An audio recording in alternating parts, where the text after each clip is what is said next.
Hi, my name is Andrew Maraniss, and I'm the author of Strong Inside, Perry Wallace and the Collision of Race and Sports in the South, 10th Anniversary Edition.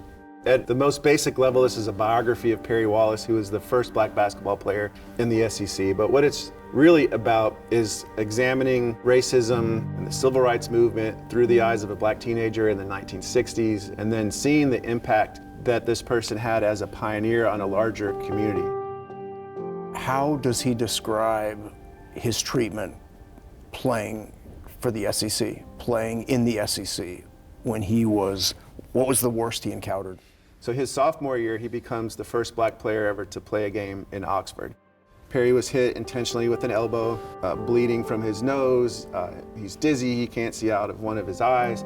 The referees don't even call a foul. And so it's not until the ball rolls out of bounds that the student manager is able to come out to assist Perry. He said the crowd stood and cheered the fact that Perry was injured and was bleeding. They both felt this like wetness on the back of their neck, and fans were spitting on them and dumping cokes on them.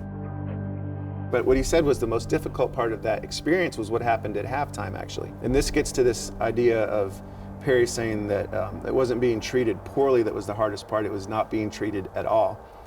And so in the locker room, he's sitting on the training table with a bag of ice on his face. All the other players, all the coaches, the student managers and trainers run back onto the court, and they leave Perry on that training table by himself. And he knows he's gonna have to walk back through that tunnel out onto the court where these fans have been harassing him the whole first half. What draws you to this? What draws you to this intersection of sports and justice? I think what sports does, it exposes inequity and hypocrisy in ways that are so blatant, because we're told that sports is a level playing field, and all that matters is your talent, right? Yeah. But then we see in so many of these cases that I write about, well, that's not exactly true. Yeah. I'm such a fan of your books and you as a person, and I'm just thrilled that you were able to be here today, Andrew. Thank you. Oh, thank you so much, Jeremy. And thank you for watching A Word on Words. I'm Jeremy Finley. Remember, keep reading. My future father-in-law, obvious question was, well, what do you want to write your book about? And I said, I don't know.